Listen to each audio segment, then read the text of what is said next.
Ça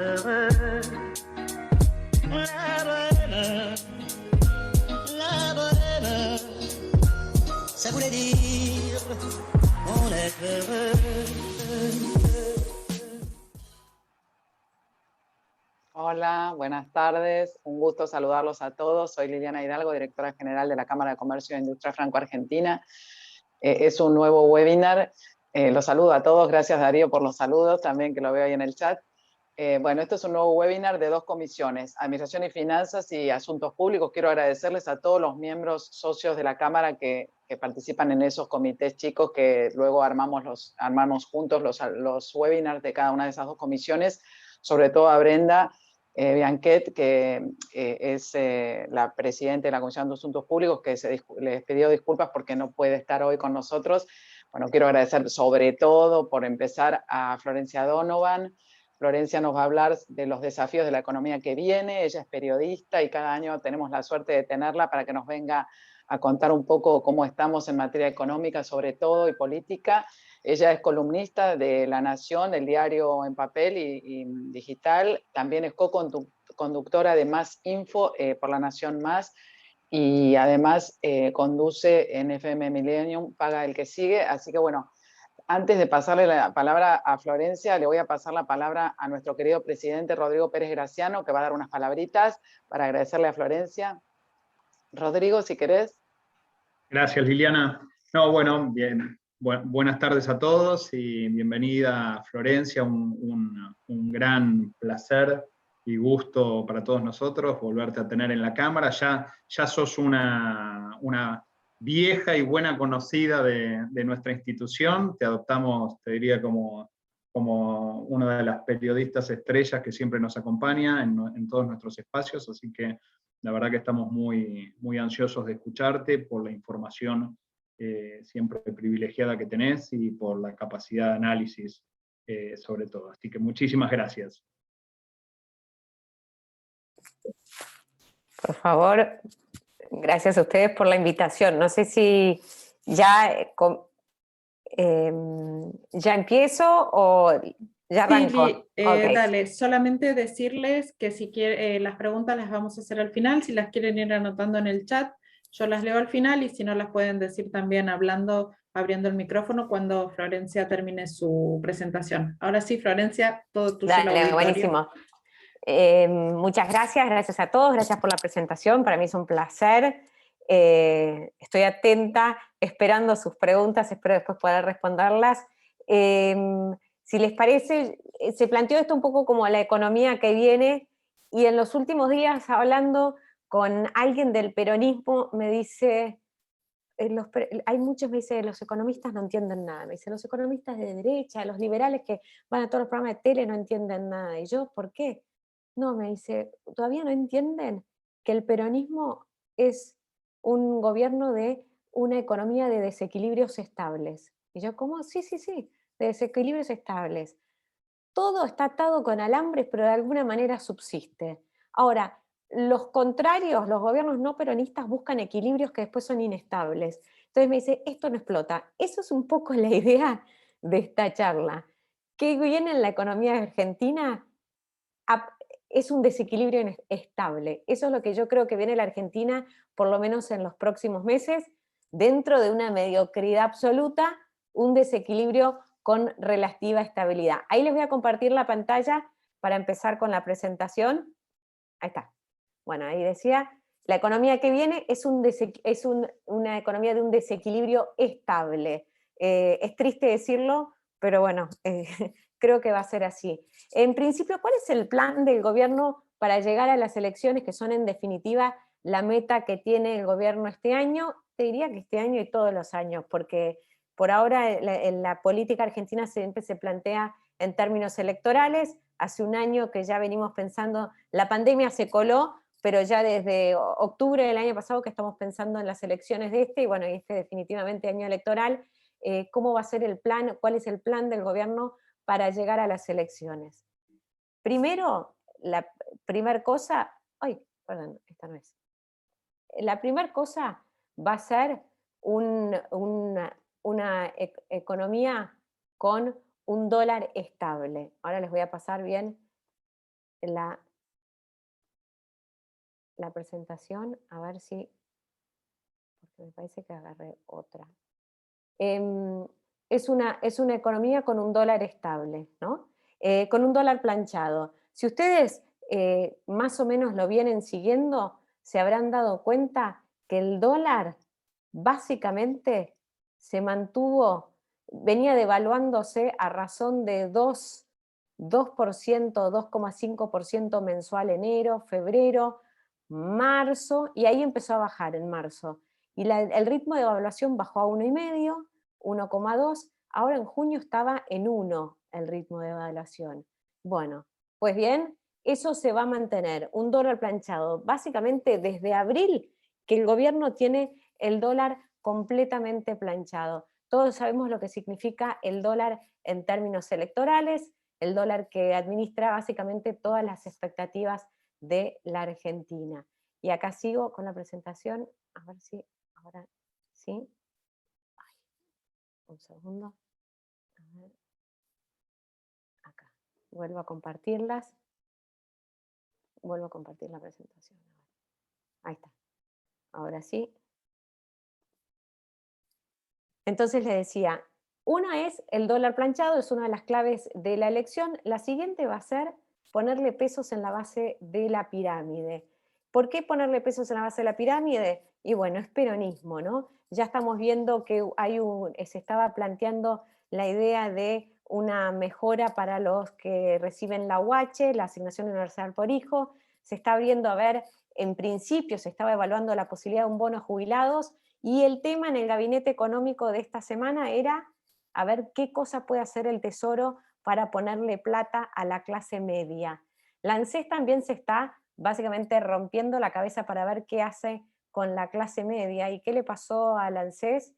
Que todas las cosas que está intentando financiar, básicamente no hay stock en Argentina. Acá lo veo a Rodrigo Pérez Graciano, no sé si estoy develando una infidencia o no, pero creo que la ANSES se acercó a Peugeot y le pidió a Peugeot, bueno, financiemos autos, no tenemos stock.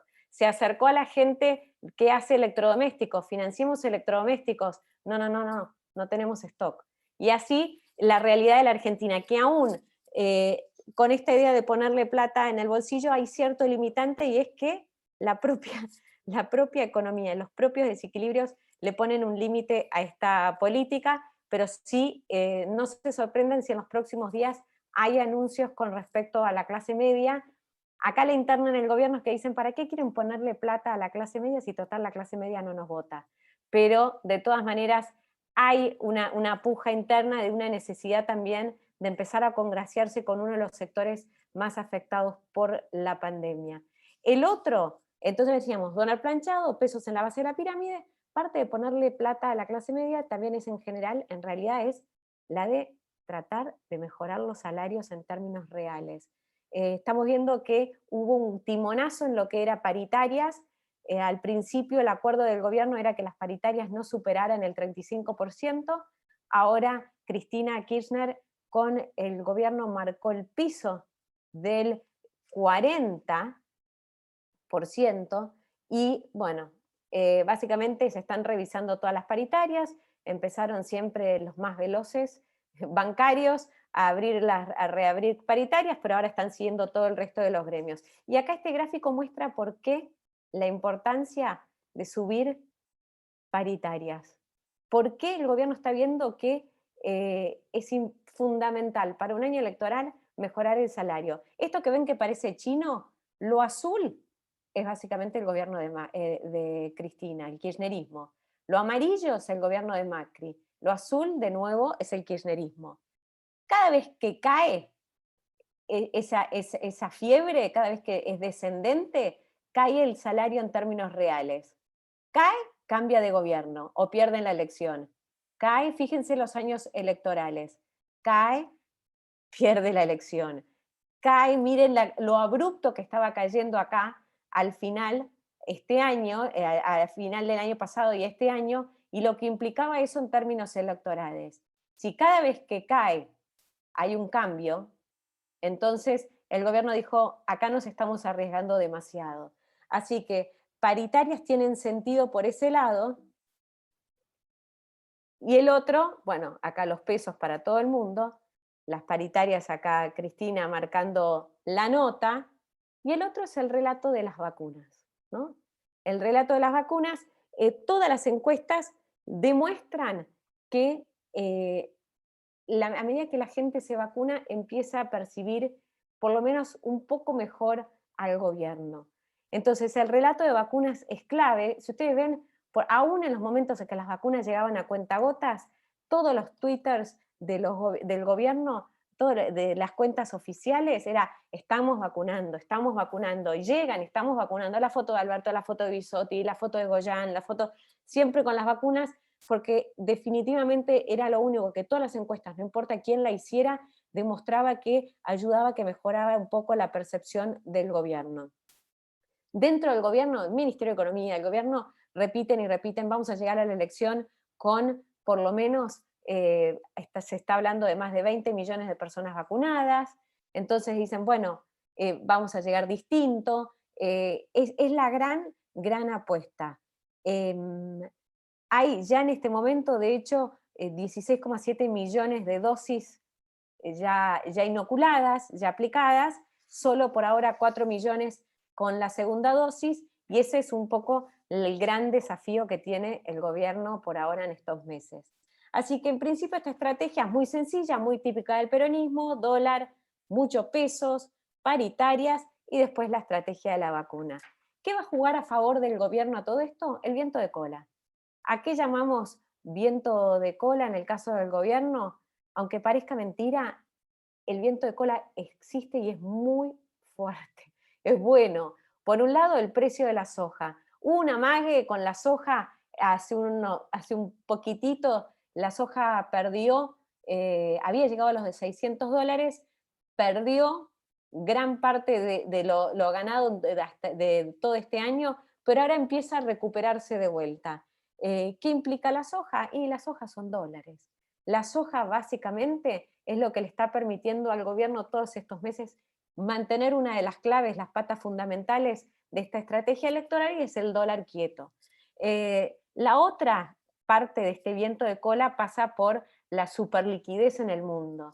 Todos los países muertos de miedo con la pandemia, preocupados con las caídas de la economía del año pasado, y además con una gran pérdida de popularidad de prácticamente todos los líderes a raíz de la pandemia, estuvieron de emitir, no importa quién, todos los países desarrollados, tanto en la Unión Europea como Estados Unidos, de emitir, están teniendo un poquito más de inflación, pero dicen no, esa inflación es transitoria. Acá hay mucho debate de, por un lado, unos economistas y otros, a ver si realmente es transitoria o no es transitoria, pero al final del día lo que nos importa a nosotros es que hay una gran liquidez en el mundo, hay dólares para tirar al techo, hay plata y liquidez, y aunque seamos ahora standalone, que es esta nueva categoría en la que nos pusieron afuera el MSCI, que es este clasificador de todos los mercados en función si uno es emergente, de frontera, desarrollado, lo que fuera. Bueno, nosotros somos standalone, que es básicamente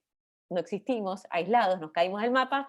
Aún siendo standalone, en los bancos muchos están diciendo que hay algún que otro llamado de algún fondo diciendo, che, ¿qué onda Argentina?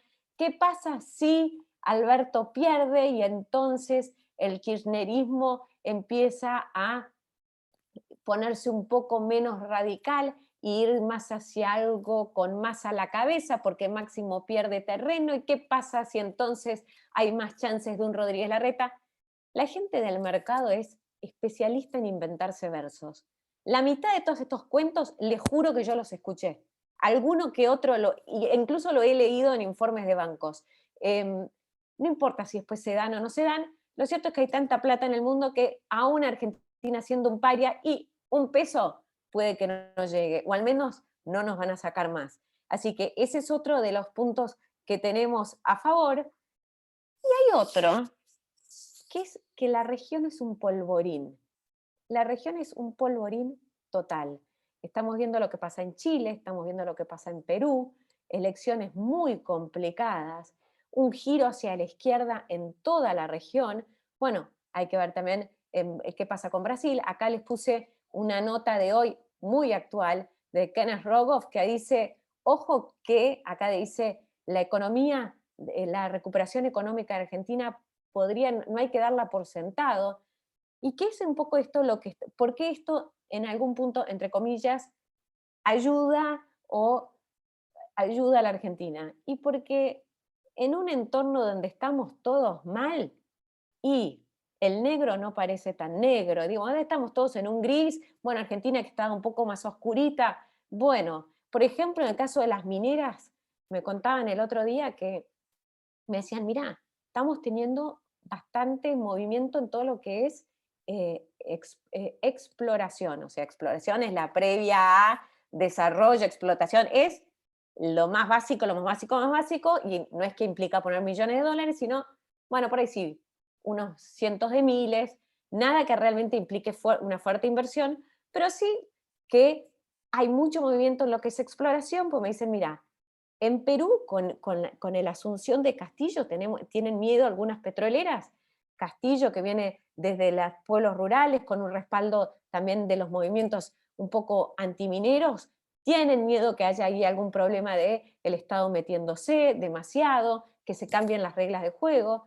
Por otro lado, en Chile, que es un país muy minero, el precio, digamos, de exploración es mucho más caro que en la Argentina, nosotros estamos completamente devaluados, además de que ya Chile tiene prácticamente el 80% explotado y nosotros tenemos apenas el 10% explorado. Entonces, esas cosas de la región, digo, después podemos evaluar de si llegara la economía brasilera a desacelerarse, cosa que por ahora no parece ni de cerca, si eso sí, obviamente nos va a afectar. Pero políticamente este caldo de cultivo que hay en la región en algún punto matiza nuestras locuras políticas o nuestros movimientos y este tembladeral político que tenemos a diario. No digo que el escenario sea para tirar al techo, pero estamos ahí, ¿no? Con un viento de cola que ayuda un poco a esta estrategia del gobierno, que sin embargo también tiene sus riesgos, obviamente, ¿no? Nada indica que todo esto que estamos planteando acá, este escenario que decís, y es el típico peronismo que zafa, y zafa gracias a que tiene un mundo que lo apoya. ¿Va a zafar? Y también depende. Por un lado, ¿cuáles son estos cisnes negros que pueden pasar? Por un lado, ¿qué va a pasar si se revierte el viento de cola? ¿No? Una muestra la vimos estos últimos días con lo que pasó con la soja. El gobierno venían muy envalentonados con la soja de $600, y de repente de un día para otro, en muy pocas semanas, la soja pasó a 400 y pico. Ahora de vuelta está recuperando. Pero lo que quiero decir es, hay una posibilidad de también que este viento de cola, así como nos vino favoreciendo de una manera, de repente fue muy abrupta, muy rápido, la soja de enero ahora pasó de 430 a $600, que de repente en 4 meses, 3 meses, esto se dé vuelta. Más porque ahora en los mercados se está dando un fenómeno de que todos los fenómenos de ajuste, esto lo comentaban muchas personas el otro día, es todos los fenómenos de ajuste de las burbujas son mucho más veloces, cada vez son más veloces. Vimos lo que pasó con el Bitcoin, por ejemplo, que se desplomó, se destruyó en nada, en poquísimo tiempo. Bueno, este es uno de los riesgos, que el viento de cola se desplome.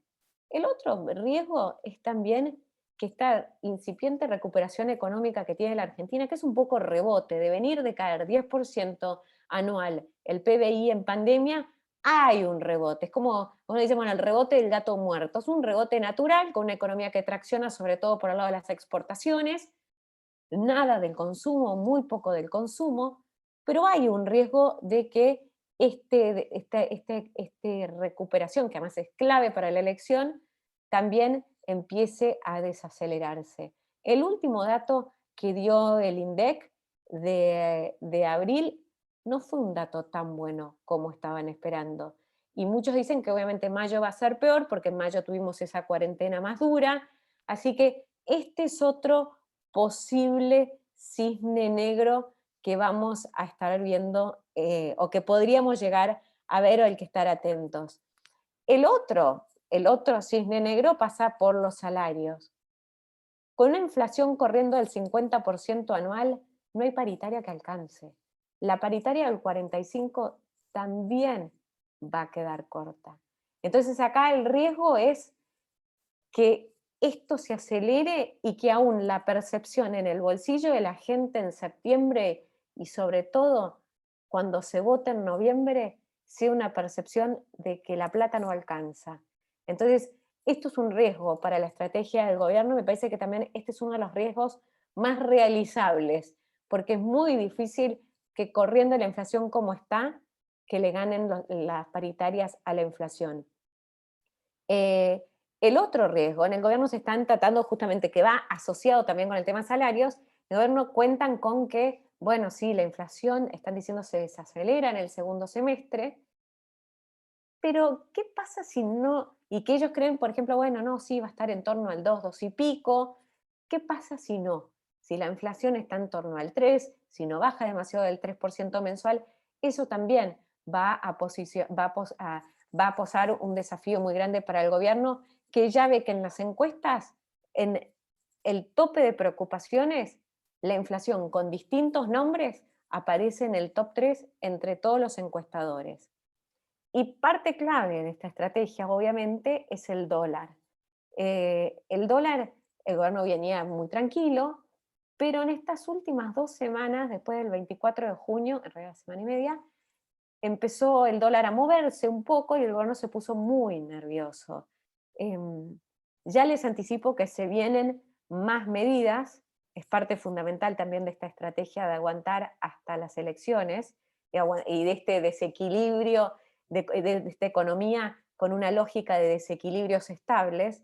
Para el gobierno el dólar es todo, lo es todo, y tiene muy claro que va a empezar a moverse a medida en que empiecen a aparecer las encuestas, así que se van a venir más medidas con respecto al dólar que ahora se las voy a comentar porque algo de información tengo. Todo esto más teniendo en cuenta que en el segundo semestre, decíamos el primer semestre, el gobierno hasta ahora logró mantener calmo el dólar, lo pisó a partir de abril y desde entonces lo logró sostener, incluso los pequeños movimientos de esta semana que pusieron a muchos nerviosos, da la sensación de que ya de vuelta están medio contenidos, pero si viene un segundo semestre mucho más complicado, porque se espera mucho más gasto, obviamente por la elección. En el primer semestre hubo un ajuste fiscal relativamente importante.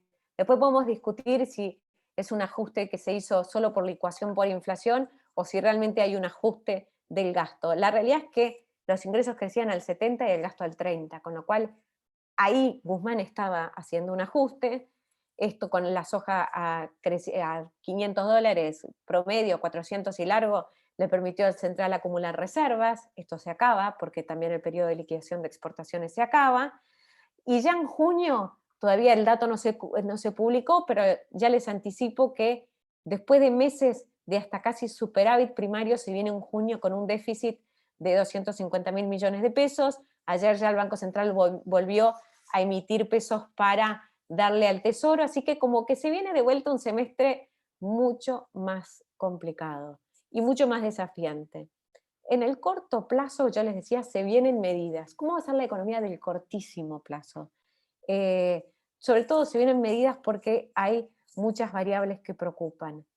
La del dólar, les decía, es una. ¿Qué es lo que más preocupa del dólar? Que esta acumulación de reservas que se estaba dando no solo está empezando a complicarse porque se acaba o se desacelera el periodo de liquidación de exportaciones del agro, sino que en el Banco Central me estaban confesando esta semana que el ritmo de pedido de dólares para importaciones ya es tan alto como en la prepandemia. Esto significa, como en la prepandemia, con una economía mucho más chica, ¿no? Y yo preguntaba, bueno, ¿importaciones de qué? Y me dice, no, bueno, bienes intermedios propios de la recuperación económica, además, porque hay de a poquito un atraso cambiario, pero además, importaciones de energía. Y después me voy a detener un poquito del tema energía. Pero ya les anticipo para los que tienen que hacer alguna importación, que van a haber medidas, sobre todo si se está pensando de vuelta en alguna medida del tipo, bueno, autos de lujo, de vuelta, todo lo que sea que el gobierno interprete que es mínimamente de lujo, se corta, se va a cortar. Y la otra, como les decía, es la demanda de dólares para pagar importaciones de energía. Acá hay que tener muchísimo cuidado, hay que seguir el tema. Yo les diría que el tema energético hoy es tan importante como el tema del dólar. Si ustedes quieren saber cuán estable va a ser la economía, empiecen a mirar los números finitos del tema energético. ¿Por qué? A mayo, el Banco Central ya había gastado para pagar importaciones de energía 1.500 millones de dólares. O sea, acumuló reservas del campo por 6.000 y gastó 1.500 solo en energía. Y hay varios motivos, y se está acá armando como un frente, como una especie de tormenta perfecta, con varios puntos, varias patas. Por un lado, la sequía que está sobre todo en el norte de Brasil, en el sur de Brasil, perdón, está haciendo que no haya agua para que las centrales termoeléctricas, hidroeléctricas puedan producir energía. Y entonces se está usando mucho más gas. Al mismo tiempo, el plan gas, que es lo que estableció el gobierno, el plan que acordó el gobierno para que las empresas productoras de gas tuvieran incentivos después del cambio de gobierno para seguir produciendo, llegó un año tarde. Terminaron de firmar el plan gas, creo que fue en enero de este año, cuando debería haberse firmado el año pasado. Ya en diciembre, quienes están en la industria decían, no va a haber suficiente gas. Bueno, eso está pasando. La realidad es que si bien el plan gas se firmó, y bueno, no hay hoy el ritmo de producción necesario para abastecer. Las centrales que antes operaban con agua y ahora hidroeléctricas y ahora están usando gas. Y por otro lado, además, bueno, hay una recuperación obviamente de la industria y demás que demanda más gas. Y por otro lado, tampoco nadie estaba previendo el paro que hubo a principios de año. Ustedes se acuerdan ese paro que hubo en Neuquén, que cortaron rutas, que cortaron los accesos a Vaca Muerta. Bueno, eso también está afectando la provisión de gas. Así que hay una especie de tormenta perfecta en este frente. Y yo quiero recordarles que en el gobierno de Cristina, el tema energético, recuerden los personajes, Debido y demás, más allá de lo que puede ser la corrupción del momento, fue el talón de Aquiles económico del gobierno. En gran medida, la fuertísima demanda de dólares para la importación de energía y después para el pago de los subsidios fue lo que generó todos los desequilibrios o lo que exacerbó los desequilibrios entre la última etapa del gobierno de Cristina y además hizo que aumentara y se endureciera el cepo cambiario. Así que atentos a eso por un lado. ¿Qué más va a haber en el corto plazo? Bueno, en el corto plazo el gran dilema es la tercera ola de COVID y la amplia cantidad de vacunados sin dosis. Si bien ahora empieza a haber mucho más vacunas, ahora estamos viendo, no sé, la semana que viene llegan 8 millones de dosis de Sinopharm, ya se empiezan a producir algunas, se habla, Richmond dice que puede producir 2 millones de dosis de Sputnik a partir del mes que viene en la Argentina. Supongamos, bueno, hay más ya oferta de vacunas. La realidad es que el ritmo de vacunación, hoy estamos todavía muy atrás como para tener a una cantidad de gente importante vacunada con las 2 dosis de cara a estas nuevas variantes, que es sobre todo la variante Delta, la variante de la India, que requiere sí o sí de 2 dosis de vacunas para, sobre todo, evitar hospitalizaciones y además evitar también disminuir los contagios. Entonces, el gobierno que hasta ahora tenía la estrategia sanitaria de vacunar a la mayor cantidad de gente posible, para llegar a las elecciones con la mayor cantidad de gente posible vacunada con al menos una dosis, y entonces así tener un segundo semestre sin medidas restrictivas, con una economía funcionando a pleno, y puede en esta tercera variante estar como que va a tener que revisar, o incluso de hecho se está planteando revisar esta estrategia sanitaria, porque todos los infectólogos están diciendo, no, frente a esta tercera ola, con estas nuevas variantes, necesitas gente con las 2 dosis, con el esquema de vacunación completo. Ahora, yo les decía, hay hasta ayer 16 millones de vacunados, con una dosis al menos, solo 4 con 2 dosis. Necesitamos un mes y ya, por lo menos, ya estamos ahí nomás de las PASO, hasta que uno levante inmunidad, son otros 20 días desde que se da la vacuna, se habla entre 21 y 28 días, con lo cual el gobierno enfrenta un mes y medio, este próximo mes y medio, incluso 2 en términos de pandemia, muy complicados, y son justo los 2 meses previos a la PASO. Porque si bien ahora pueda vacunar a toda velocidad, difícilmente logre vacunar con 2 dosis a toda la gente que requiera, a toda la población de riesgo, que son los mayores de 40, 45 años, supongamos, y llegar a la elección con todos esos, además, no solo vacunados, sino con ya los niveles de inmunidad altos, como para que la pandemia en los ritmos de contagio, el ritmo de contagio baje. Off the record, del gobierno no descartan que en agosto, si la cosa se complica, vayan a tener que cerrar de vuelta, como hicieron en mayo. Ahora ahí hay una puja interna que no se va a resolver sino hasta último momento, en función de lo que defina la interna y de lo que definen las encuestas, sobre todo. Pero este es un temón, el del COVID, porque aunque no lo crean, no está previsto. No está previsto desde el punto de vista económico, no está previsto, o sea, el gobierno tenía otra imagen. Este es un gobierno con poca capacidad de reacción. Y se arma un plan, a ustedes les ha pasado a hablar con autoridades y te dicen, no, bueno, como decían ellos, no sé, en diciembre, decían, no, vienen 20 millones de la Sputnik, entre diciembre y enero vacunamos a todo el mundo, y ya en diciembre y enero no se planteaban un plan B.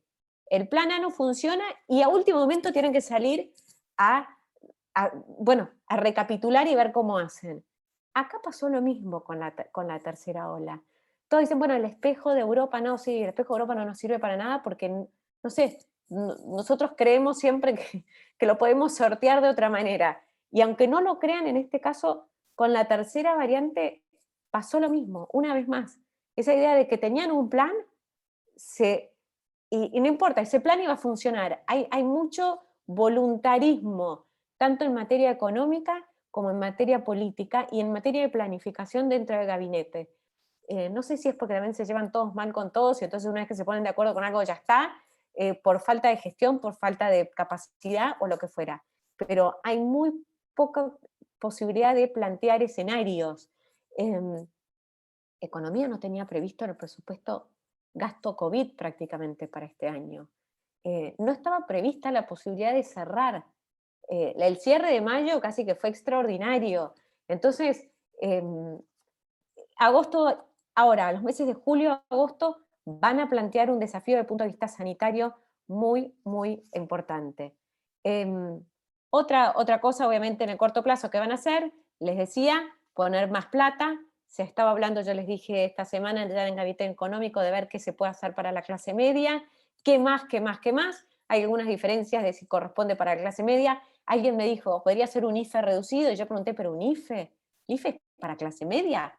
¿Eso es la clase media en Argentina? Bueno, sí, no saben bien qué hacer todavía, pero se está hablando de tratar de poner algo más de plata, ver cómo, qué, cuánto, a quién, pero hay algo. Ahora, el gran desafío en este esquema de equilibrios, de desequilibrios estables, es qué va a pasar después de las elecciones. Básicamente.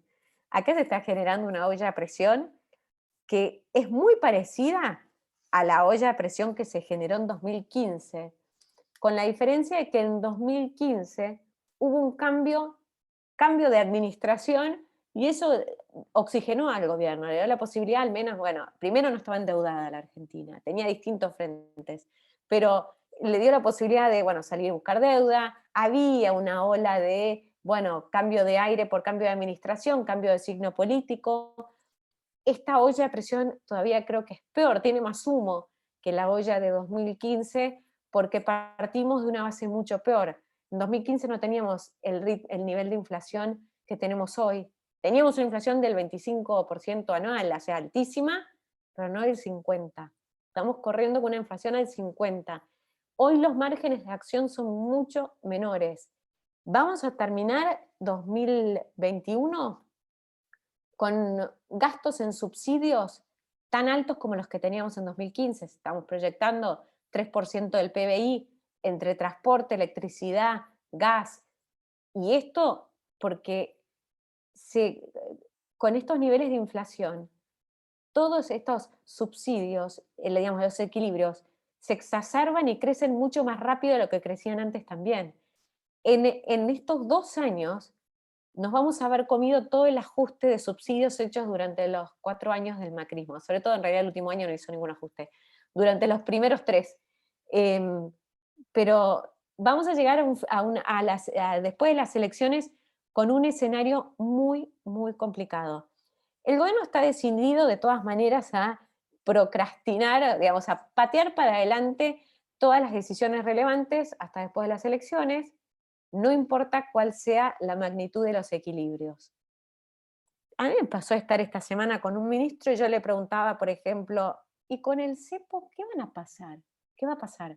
¿Ustedes se plantean, les faltan 2 años de gobierno después de las elecciones?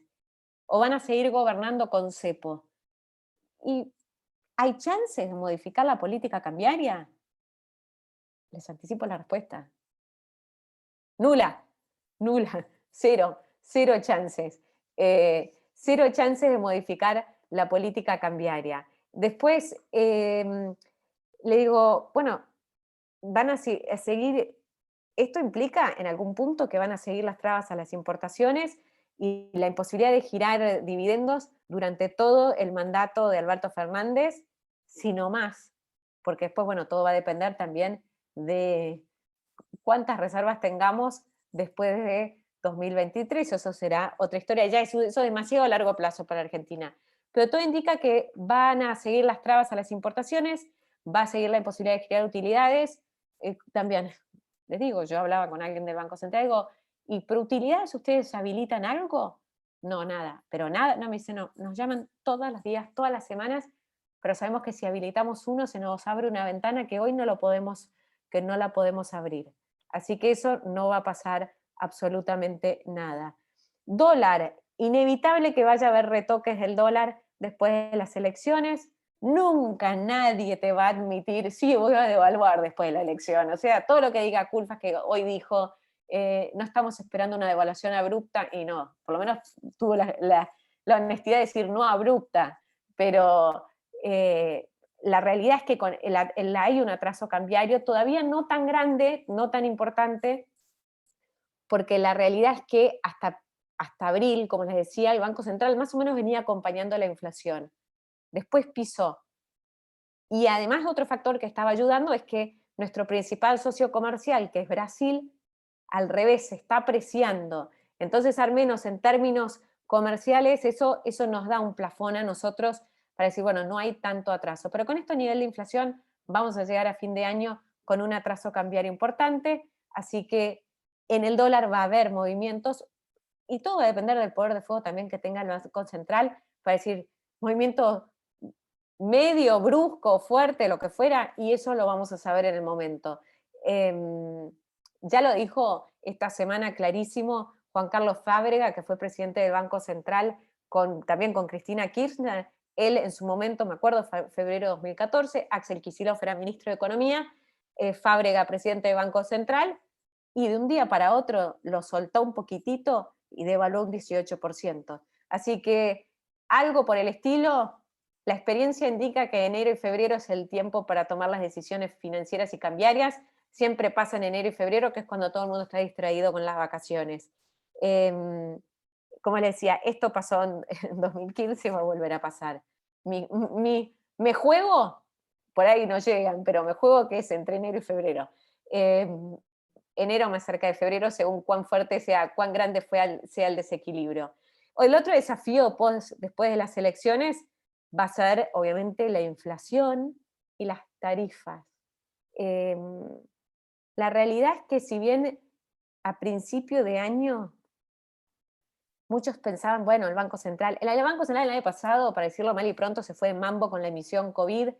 Obviamente, habían empezado ya el mandato de Alberto diciendo, el Macri restringió, fue demasiado conservador en los pesos, un poquito de emisión no genera inflación, enero, febrero, marzo, antes de conocer que existía una pandemia, o sabiendo que ya había algo en China, pero que ahí era cuando Ginés decía, acá no va a llegar porque no vienen chinos a la Argentina, ahí ya habían empezado a darle la maquinita. Después, como se encontraron que había que darle la maquinita en serio, se habían ya comido parte de lo que podían dar y más o menos la economía absorber. El año pasado se emitieron 2 billones de pesos, este año va a estar del torno a los 900.000 millones, 1 billón, pero la realidad es que en la primera etapa del año, el Banco Central prácticamente todo lo que emitió de pesos porque compró dólares, cuando compra dólares emite pesos, o porque pagaban los intereses de sus bonos, las LELIQ, absorbió todo, todo. Fue más conservador que San Leris. El Banco Central se ríen en economía, incluso cuando uno dice, bueno, ustedes ajustaron, fueron más duros que San Leris, se ríen porque saben que es verdad. O sea, el primer semestre fue que uno dice, bueno, pero no entiendo, ¿qué? El primer semestre fuiste más conservador que Macri, sin embargo, la inflación corre a toda velocidad, y sí, mirá para atrás lo que fue el año pasado. Con lo cual es posible que, así como decíamos, este segundo semestre haya una desaceleración por lo que pasó en el primer semestre, y ahora empieza de vuelta la maquinita, no va a quedar otra. Ahí hay una pelea de vuelta también entre economía y el central. El central no es que es ortodoxo, pero es bastante pragmático. La vivió. Pelle duró como vicepresidente del central todo el mandato de Cristina. Fue el único director de Banco Central en su momento con Cristina que duró todo el mandato. Redrado se fue Marco del Pont, se fue, y él duró todo el mandato dentro del directorio de Banco Central. O sea, no será Sturzenegger con toda la academia detrás, los libros detrás, pero algo de haberla vivido la tiene.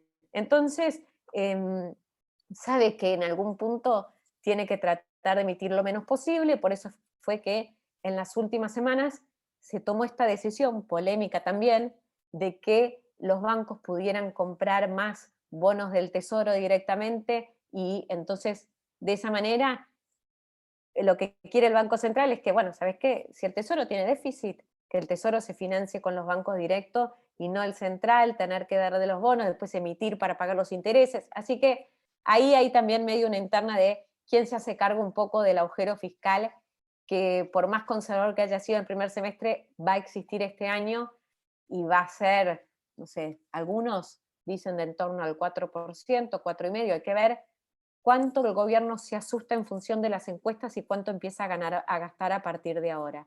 Así que un desafío, decíamos, después de las elecciones es la inflación. El otro va a ser el Fondo Monetario y el Club de París. El acuerdo con el Club de París muestra que lo que se comprometió la Argentina es a cerrar un acuerdo con el fondo antes del 31 de marzo.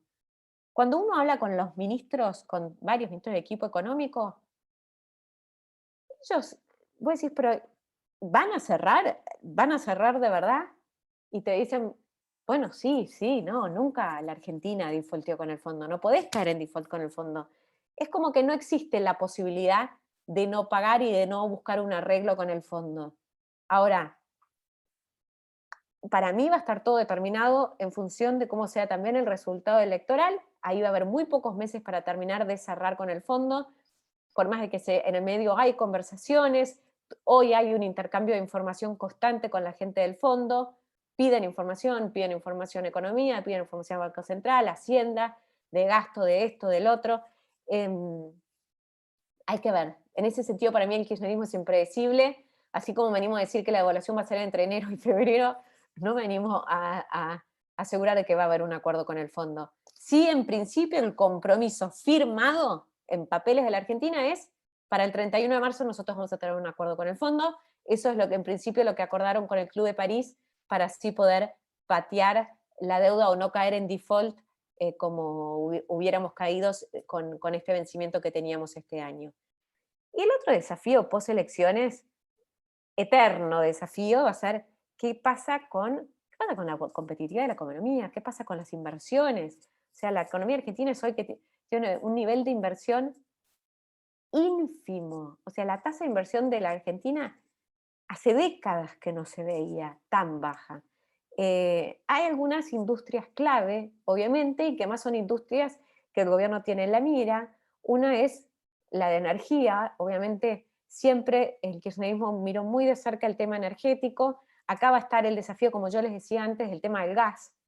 ¿Qué va a pasar con la producción de gas? Si el gobierno realmente hace una política para fomentar la producción de gas, sino y toma un poco, recoge el guante de este desequilibrio de lo que significa seguir pagando importaciones de energía por negligencia, básicamente.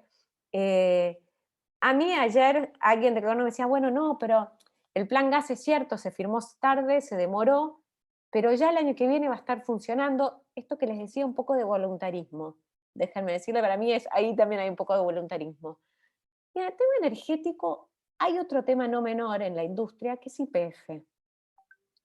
Quienes siguen de cerca los números de YPF dicen, YPF está fundida, fundida, fundida, fundida. De hecho, bueno, muchos de los aumentos de naftas que se dieron al principio de año no se aumenta, no, casi que no se dejaba aumentar prepagas. Hubo una pelea con las compañías de telecomunicaciones para que no se aumenten celulares, hubo peleas con todo el mundo para que no aumenten, menos con la nafta. Y ahí es porque me decían, mira, YPF necesita hacer caja. YPF estaba muy complicada con lo que fue la política de inversión en vaca muerta y necesita hacer caja. YPF está muy endeudada y hoy con lo que YPF genera no puede pagar la deuda. Cual no me sorprendería que después de las elecciones, yo no digo diciembre, digo segundo mandato, el tema YPF puede empezar a ser un problema para el gobierno, una caja que hoy la cámpora está muy fuerte dentro de YPF, pero ahí hay ruido, o puede empezar a surgir algún tipo de ruido. Y van a empezar a haber noticias. El otro día alguien me decía que, por ejemplo, también están negociando, YPF se había quedado con activos que eran de Cristóbal López. Ahora, si ustedes ven las noticias de las últimas horas, a Cristóbal le podían levantar la quiebra de Hoy Combustibles, y entonces, bueno, YPF le tendría que devolver activos que con los que YPF se quedó. Ahí ya empieza a haber unos movimientos, así que yo les anticipo que en lo que es la industria energética, YPF podría ser un problema, un dolor de cabeza en algún momento. El otro rubro en el que el gobierno obviamente tiene puesta la lupa es el tema de transporte. Estamos todos de hablar de la hidrovía.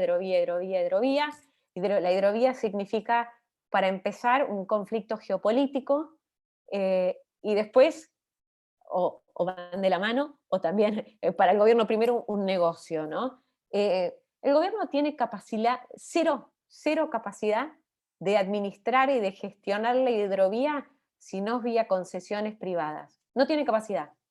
A mí me pasaron ayer un informe que le armó el sindicato, que le armó Schmidt, tal vez uno de los sindicalistas más sensatos y más inteligentes que le armó al gobierno, sobre el estado de situación de las embarcaciones argentinas, tanto para el dragado como para el balizamiento. Las dos actividades que se hacen en la hidrovía y que se tienen que hacer constantemente para que funcione. ¿Cuál es el estado de situación? Hay 137 embarcaciones, dice 37 están en reparación, no están en funcionamiento desde 2013, una 2014, tal, y el resto están todas listas para desguace. Básicamente el Estado no tiene infraestructura hoy para hacer lo que hacen los privados. Y así que lo de la hidrovía ahí hay dos temas. El Estado quedará cobrando peaje y quiere tener la caja del peaje, que se estima en unos 300 millones de dólares anuales. Por la hidrovía pasan 28.000 millones de dólares anuales de comercio. Y mínimo de peaje hay 300 millones, se dice, unos para el Estado, pero además algunos dicen que, bueno, que quiere, dentro de lo que serían las concesiones, buscar que los privados administren una u otra parte, ahí sí ir incorporando o empresarios amigos con socios que geopolíticamente el Estado argentino esté buscando, o simplemente empresarios amigos. Se habla de electroingeniería de Ferreira, obviamente uno de los nombres que en el gobierno anterior era muy conocido, pero Lo de la hidrovía, sí, que el Estado se haga cargo, la estatización full no existe, no se va a dar la estatización full. Los sindicatos, los mismos que le hicieron el informe al gobierno diciéndole que no están en capacidades de nada y mostrándole el estado de situación del Estado como para hacerse cargo de la hidrovía, le sugieren también al Estado que incorpore al Estado y a los sindicatos dentro de lo que sean los consorcios que después tomen la concesión o digamos que se encarguen, no se sabe si se van a hacer por partes, que uno haga el balizamiento, el otro haga el dragado, o que varios hagan el dragado, otro haga la parte de puertos, o lo que fuera, que los sindicatos y estados tengan participación dentro de las acciones de ese consorcio que pueda generarse. Ahí de vuelta la clásica que ya conocemos, que en otras industrias se fue dando en algunas provincias, caso en la minería con algunas provincias. Y diría que la otra industria también que está en el ojo de la tormenta y que a raíz de la pandemia aún más, es el tema del sistema de salud. Esta olla a presión que estoy acá mostrando, dice, bueno, ¿de dónde va a salir la plata para los 2 años que vienen? Hay pocas cajas que todavía quedan, como para decir, bueno, ¿de dónde va a salir la plata para empezar a repartir, para administrar poder en los 2 años que quedan?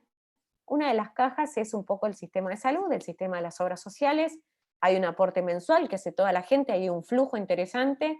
Además está el flujo de las ART. Todo eso viene en el combo. Si uno vio, o si no sé, alguno de ustedes vio, el proyecto de la cámpora que se hizo en 2018 para la integración del sistema de salud, porque no se habla de estatización, sino de una integración del sistema de salud, contemplaba no solo que el Estado tenga participación en la administración ya de las obras sociales y demás, sino también el tema de las aseguradoras de riesgo de trabajo, que también lo que tienen es flujo. Todos los meses, todos los trabajadores en blanco aportando pesos a un fondo. Así que ese va a ser un tema a monitorear. También hay que ver después, bueno, cómo los percibe la gente y cómo impacta eso en la gente. ¿Se radicalizará el gobierno después de las elecciones? Yo creo que esa es la gran pregunta hacia lo que viene. Si el gobierno se radicaliza o si da un giro 180 grados y se vuelve más ese peronismo pragmático que también hemos conocido. Hay un problema de base en el gobierno, más allá de cuál sea la lógica que impere, hay un problema de base estructural, y es la interna. La interna política y además la debilidad que hay dentro de todo el gabinete. El gabinete del Alberto Fernández es extremadamente débil. Acá puse la foto del gabinete económico porque me he sentado con varios de ellos y te lo admiten ellos. La gestión es mala y lo reconocen ellos. Son ministros sin poder. Por ejemplo, Basterra, que acá no está, que también formaría parte del gabinete económico, el ministro de Agricultura, cuando fue el tema de la carne, primero no estaba informado, no estaba enterado. Cuando los representantes de la industria, incluso de las entidades del campo, se reunieron con él dijo, miren, literal, esto fue una orden del Supremo, la verdad, yo no estaba enterado, y cuando el Supremo define, yo no puedo hacer nada. Ese es el ministro, ese es supuestamente el interlocutor que tiene un sector para definir las cuestiones de su industria, de su sector. ¿Con quién habla? Entonces yo, bueno, por ejemplo, les ilustro el caso de la carne para que vean lo que es un gabinete sin poder. Bueno, acto seguido, tu ministro de Agricultura, no tiene ni voz ni votos, no tiene peso, no sabía la decisión, te dice que no puede hacer nada, que está pintado. Bueno, van a hablar con Matías Culfas, interlocutor para todo el que tiene que ver con algo económico que no sea financiero. Matías Culfas, todo el mundo te dice, bueno, sí, de todo el gabinete es el que trata de entender los temas, el que más los sigue, pero también al final del día dice, sí, voy a trabajar, y en paralelo, ping, vienen las resoluciones que van en sentido contrario. Otro ministro que no tiene injerencia, o no tiene la injerencia que tal vez que debería tener para abarcar y para atacar los temas que le competen. A mí me ha pasado de estar con él y que me dijeran, bueno, viste, en el Instituto Patria, o los otros te dicen, no te dice Instituto Patria, si fuera por los otros, harían tal cosa, pero es como si te estuvieran hablando de dos gobiernos en uno y que ninguno de los dos gestiona. Al mismo tiempo no hay coordinación. Perdón, en el caso de la carne, bueno, despachamos a Basterra, despachamos a Culfas, ¿qué hace todo el mundo? Bueno, vamos a hablar, Guzmán, nada, ya a esta altura es ministro de la deuda, vamos a hablar con Guado de Pedro. Al final del día todos los temas terminan en Guado de Pedro, que es el único ministro que básicamente está empoderado, porque todos estos ministros de acá de esta mesa, ninguno está empoderado por su jefe, por Alberto Fernández. A todos les pasó, a mí me lo decía uno de ellos de acá el otro día, y me dice, bueno, no, sí, tenés razón, a todos les pasó que salían con una medida y a las 24 horas salían y los desmentían. Con alguno a todos les pasó. Entonces decís, bueno, el único que decís, bueno, por lo menos tiene palabra, responde a alguien, responde a Cristina, y si te dice algo lo hace, es Guado de Pedro. O sea que también tiene un límite de los temas que puede abarcar, y otros, bueno, recibe y se corre. Así que es un gabinete, en realidad, una de las debilidades que tiene el gobierno para enfrentar los desafíos mayúsculos que se vienen después de las elecciones, es esta interna, este problema estructural de un gabinete que la verdad no funciona. Lo de los ministros que no funcionan, Cristina tenía razón. Después podemos ver el por qué. Si es porque no los empoderan, porque ella no los quiere empoderar, o porque al revés los mina constantemente, si porque Alberto Fernández no los empodera, si porque no tienen capacidad o lo que fuera. Pero la realidad es que hay un problema estructural en el gobierno para realmente atacar los problemas que hay que atacar. Y después otro tema, es un gabinete completamente descoordinado, el gabinete económico, y todo el gabinete. Yo estuve con uno esta semana y le dije, bueno, hablando todo el tema energético, bueno, ¿qué van a hacer? ¿Van a pisar las importaciones todavía más? ¿O cuál es el plan? Si ustedes ven que se acaba la cosecha de soja, el ingreso de dólares en la soja, están creciendo las importaciones de energía, que no las podés frenar. Y entonces, y bueno, no sé, ese tema no me quiero ocupar yo, que se ocupe otro, si no me corresponde a mí, pero bueno, al final del día me va a tocar a mí que él se ocupe. Es como un gabinete loteado al mismo tiempo, ¿no? Y todo sin poder y loteado. No, me han dicho una vez. Cuando yo preguntaba, bueno, el tema del Club de París o del Fondo Monetario, ¿qué les está pidiendo el fondo, ajuste monetario, tal? No sé, ese es un tema de Guzmán. Es como si realmente no hubiera hay gabinete económico todos los martes, el gabinete además tiene unas reuniones amplias, y sin embargo, la realidad es que no funciona. Ninguno. No funciona, no importa qué, hay cantidad de temas, de ejemplos. Al mismo tiempo, hay outsiders que cada vez pesan más, o pesan tanto como ministros. Uno es Axel Kicillof, que tiene obviamente contacto con Cristina, llegada a Cristina, que algunos dicen que está mucho más moderado de lo que se dice, digamos, en los medios. Me decían, a mí me decían, no, te juro que al haber estado en la gestión lo hace por lo menos un poco más moderado a la hora de tirar las bombas. Pero por otro lado está Fernanda Vallejos, diputada nacional. Fernanda Vallejos es la que, por ejemplo, salió el otro día con la importancia de recuperar la soberanía de la hidrovía. Fernanda Vallejos es la que habló de subir salarios, de la relevancia de subir salarios. Fernanda Vallejos es también en su momento la que estaba al cabeza con el tema del impuesto a la riqueza. La otra es Felisa Micheli, aunque no lo crean, en Argentina nadie se quema. Felisa Micheli, que fue la que le encontraron con pesos, con una bolsa de plata en el baño del Ministerio de Economía, la verdad que sigue teniendo su participación adentro del gobierno, ahí en el Instituto Patria, y opina. El otro es Roberto Feletti. Roberto Feletti fue viceministro de Economía de Amado Boudou, ahora estaba como ministro de Hacienda de La Matanza. Muchos de los que habían estado en el gobierno de Cristina, cuando perdieron, en su momento después se fueron a La Matanza, al gabinete de La Matanza, así que están todos en La Matanza. Y el otro es Claudio Lozano ahora está director del Banco Nación, ahora estaba en las últimas 24 horas en todos los medios porque dice que para él debería existir el impuesto a la riqueza todos los años hasta que se vaya la pandemia. Y a mí me explicaba el otro día, yo no terminaba de entender, decía, pero como todos hablamos de estas ideas económicas que vienen del Instituto Patria, que el Instituto Patria quieren que emitan más pesos, que quieren que haya un nuevo IFE, que quieren que haya más impuesto a las riquezas, que suban bienes personales.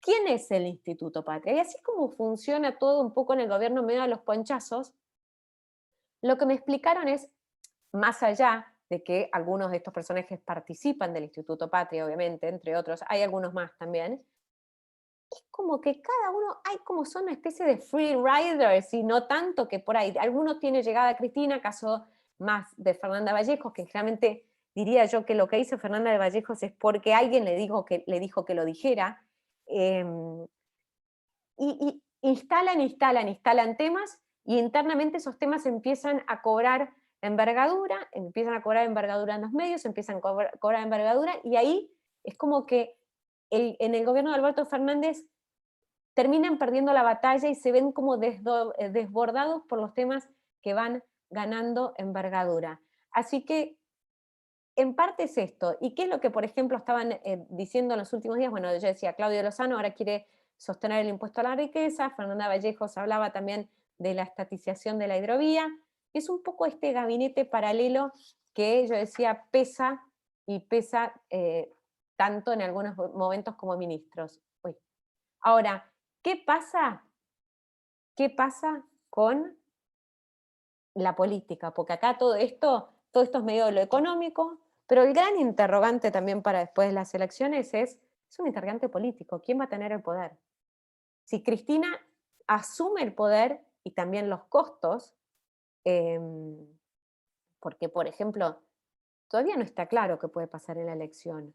No es una elección con un desafío mayúsculo, porque nunca antes el gobierno va a haber enfrentado una elección, primero con los salarios tan mal, yo decía que para mí no van a llegar a la elección con salarios, con esa sensación de plata en el bolsillo, y además con una economía tan mal. Ellos tuvieron la elección de 2009, obviamente venía la crisis, ¿se acuerdan? La crisis subprime, qué sé yo, hubo una también fuerte caída de la actividad económica, pero en ese momento, en 2009, la inflación era del 19%. Hoy van a tener la elección en el conurbano con una inflación del 50%. Por otro lado, en 2013, en 2015 también las elecciones, es cierto, por ahí la economía no estaba en su mejor momento, había un 25% de inflación y demás, pero la economía todavía crecía al 2,5%. Y estaba como ahí, con desequilibrios mucho menores a los que tenemos hoy. Así que la realidad es que hay que ver, después de las elecciones, en función del resultado electoral, quién asume el poder. Si les va bien, se radicalizan, porque bueno, entonces fue este modelo el que los hizo ganar, o no, o al revés, o porque se dan cuenta, hay un pragmatismo detrás del peronismo que dicen, bueno, listo, acá ganamos, pero ahora tenemos que hacer las cosas más o menos de otra forma para poder llegar a 2023 y llegar bien, o lo que fuera, o para no explotar por los aires. Y al mismo tiempo, si les va mal, ¿quién asume los costos? Alberto, entonces se radicalizan porque Alberto, y para mostrar, digamos, que no funcionó porque Alberto no hizo suficiente, o todo lo contrario. ¿Y quién asume los costos? ¿Qué pasa con el gabinete? Cambios de gabinete. Cambio de gabinete va a haber seguro. Seguro. Por más que Alberto no quiera hacer ningún cambio, no quiere tomar decisiones, no quiere hacer cambios y demás, cambio de gabinete es algo que casi quedan por sentado que va a haber. Así que yo creo que la gran incógnita, más allá de la economía, que para mí, como les decía, va a ser una economía de desequilibrio estable, por lo menos hasta las elecciones, y si tienen mucha suerte con un contexto y un viento a favor que ayude, aún más allá o después de las elecciones, acá la incógnita también es cómo se administra esta economía mucho más desafiante y más difícil que la que se administró en el pasado desde el punto de vista político. Y un pequeño extra, digamos, nota al pie a todo esto, ¿qué va a pasar con los sindicatos también? Para mí hay que seguir muy de cerca el tema sindical, porque los sindicatos en algún momento con el kirchnerismo también funcionaron como contrapeso, aunque Moyano se terminó peleando en su momento con el kirchnerismo y se puso al lado de la oposición, y ahora me da la sensación de que hay muchos sindicatos interesados en hacer negocios, que un poco la cuestión ya más de la política queda de lado, y hay muchos interesados que, como ya saben que va a haber posibilidad de hacer negocios, dicen, bueno, veamos. Uno, por ejemplo, es el caso de, bueno, ni hablar, el gremio de los encargados, ustedes ya saben que son dueños de prácticamente todos los medios, ni que hablar camioneros, pero por ejemplo, el caso de la hidrovía, el caso de Schmidt, que era como un sindicalista un poco más racional, eh, hay una versión de que, por ejemplo, podría estar buscando armar una cooperativa para quedarse con, no con el dragado, porque no tiene ya ni el expertise, ni en la estructura, pero sí con el balizamiento, y entonces transformarse en una especie de sindicato empresario, sindicalista empresario cual Moyano. Eso va a ver cómo es la convivencia con el gobierno de los sindicatos, porque eso también va a hablar del poder político. Cuando Alberto asumió, estaba la esperanza de que Alberto gobernara respaldado en gobernadores y sindicalistas. Los gobernadores iban a depender de los pesos, de qué pasa, van a depender siempre de la nación, viendo un poco cómo sigue la mano, se pegarán al gobierno si el gobierno nacional le va bien y se van a diferenciar si no. Pero los sindicatos, que hasta ahora también podían servir como contrapeso, da la sensación de que si les dan alguna posibilidad de hacer negocios, están dispuestos a agarrarlos. Pero bueno, me quedo ahí porque empecé que me fui de mambo con el tiempo, les pido disculpas.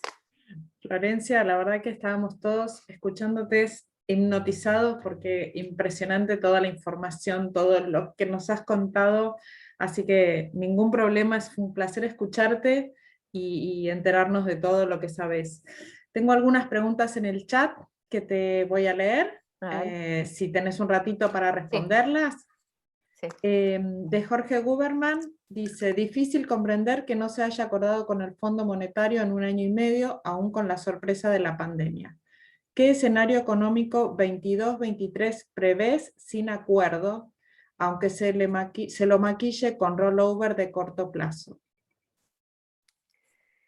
Mira, acá yo creo que también va a depender, si no hay acuerdo, me parece que no me sorprendería que la Argentina vaya a buscar algo con China, en ese caso. Con lo que va a implicar también, los chinos no hacen beneficencia. Y entonces ahí va a implicar, bueno, vamos a ver qué piden, si la base nuclear, si esto es el otro, ahí se verá qué entra dentro de esa ecuación. Pero me da a entender que si Argentina se juega a no tener acuerdo es porque de va a tener que buscar otro padrino y financiamiento por otro lado. Cerrarse por completo sin nada no lo veo, pero sí podría venir de la mano de algo más con China. Pero en principio el escenario de no acuerdo, ellos mismos en el gabinete no lo ven. No es que es algo que yo digo, sí, no va a haber acuerdo. El gabinete hoy da por sentado que va a haber acuerdo, pero cuando tirás un poquito más, es como que nadie tampoco se anima a firmar nada, porque como nadie tiene poder de decisión, no saben al final del día qué es lo que va a pasar. Y como la elección es tan clave en el medio, y puede jugar de una manera u otra y tan diferente en el humor del gobierno, no se animan. Pero en principio el gabinete te dicen que van a buscar el acuerdo. Ok, gracias Florencia. Otra pregunta, decime vos si estamos bien con el tiempo. Sí. Perfecto.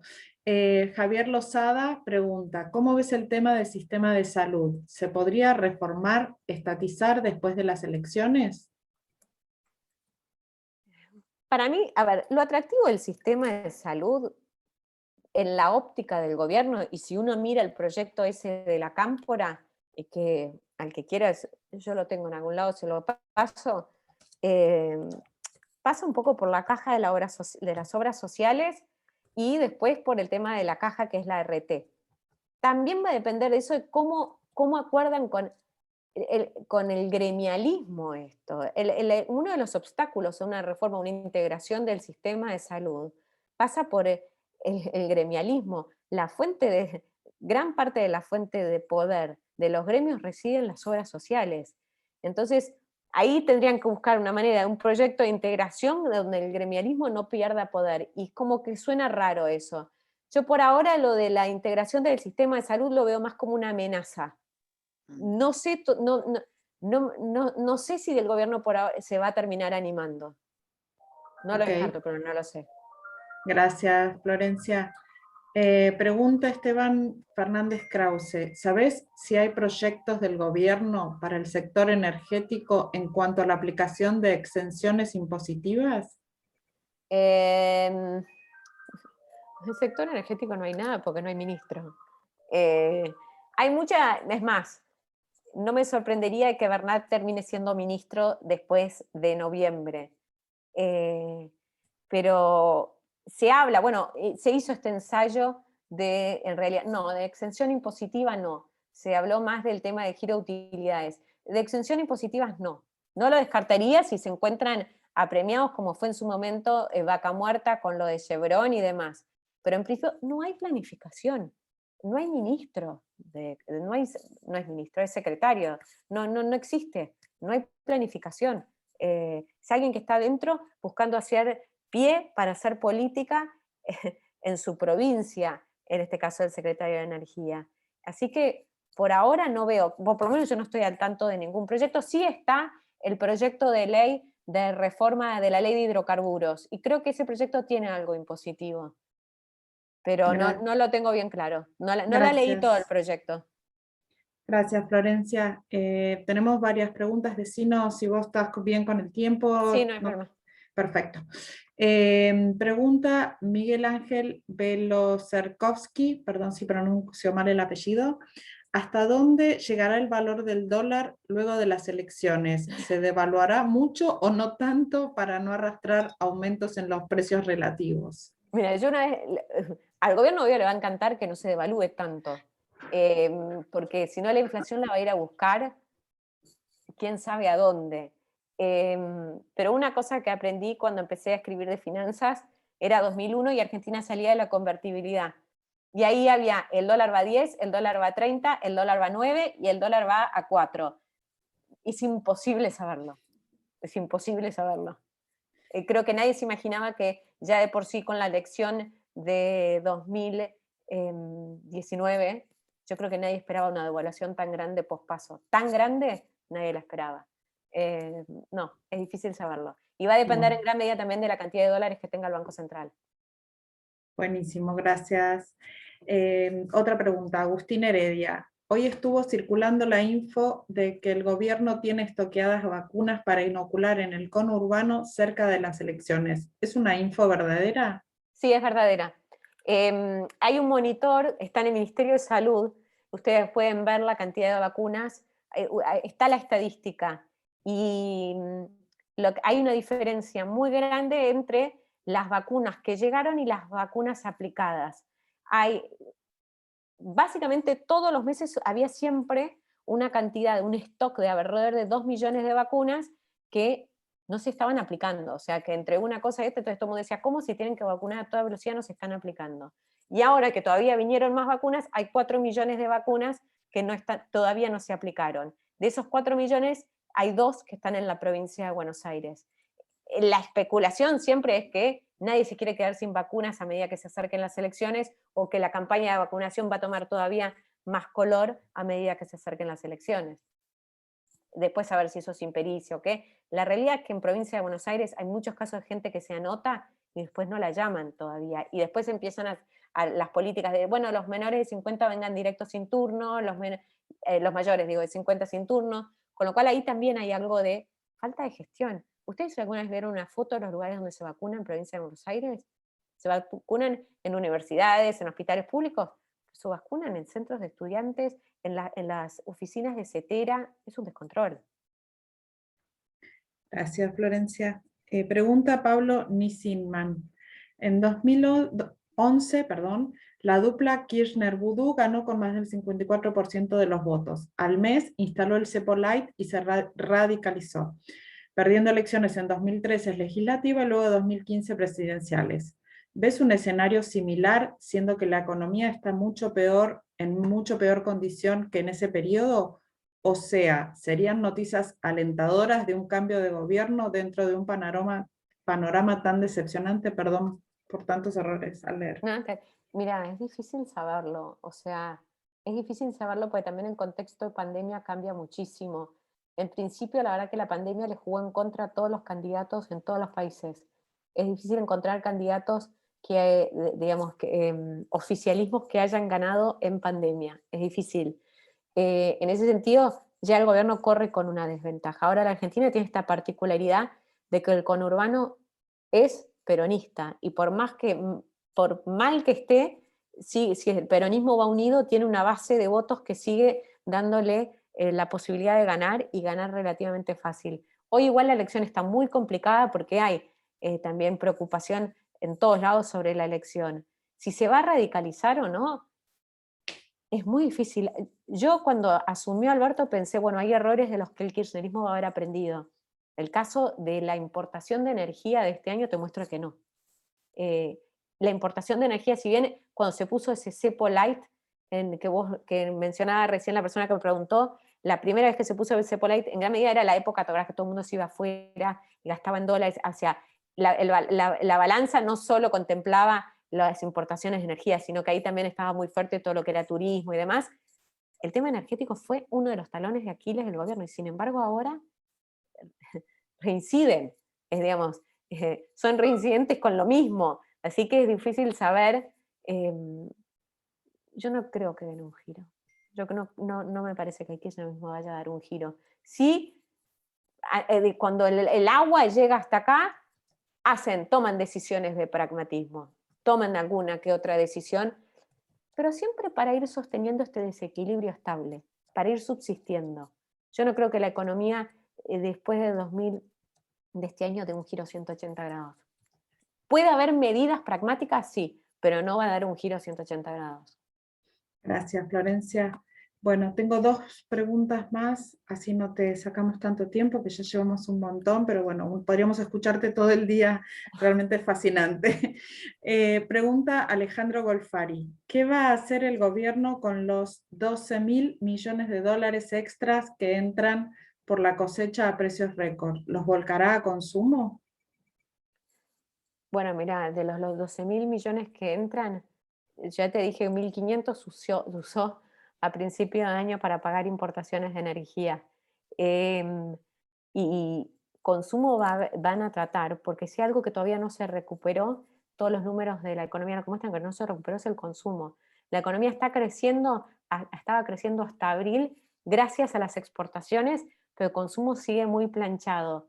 No le van a alcanzar los 12.000 para todos a consumo, pero va a ir a consumo. Ahora en la segunda mitad de año viene más la etapa de poner y tirar pesos al mercado y tirarle plata al bolsillo de la gente, pero esos dólares se van a usar para sostener el tipo de cambio en gran medida.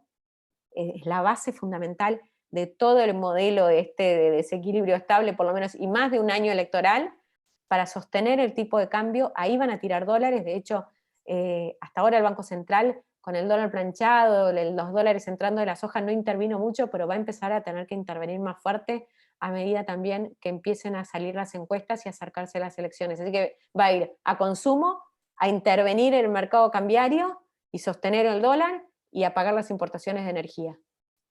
Gracias, Florencia. Y la última, de Darío Febré, ¿qué pensás de las palabras del Papa ayer en ACDE y las repercusiones en el gobierno? ¿Apoyo o marcarle el rumbo? Yo tengo una lectura un poco crítica de las palabras del Papa de ayer,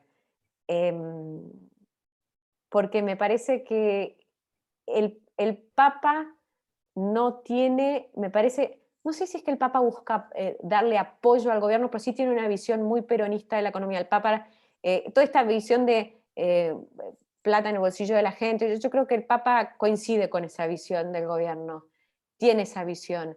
Y yo no estoy de acuerdo con las palabras del Papa, no estoy de acuerdo con lo que dijo de los paraísos fiscales, no estoy de acuerdo con lo que dijo de solo la economía social, por más que admito la relevancia de la economía social en la economía, pero es una visión un poco antigua también de cómo funciona la economía. El Papa es muy crítico de toda la parte financiera siempre, sin considerar que hoy en el mundo lo financiero potencia la economía real y están íntimamente ligados.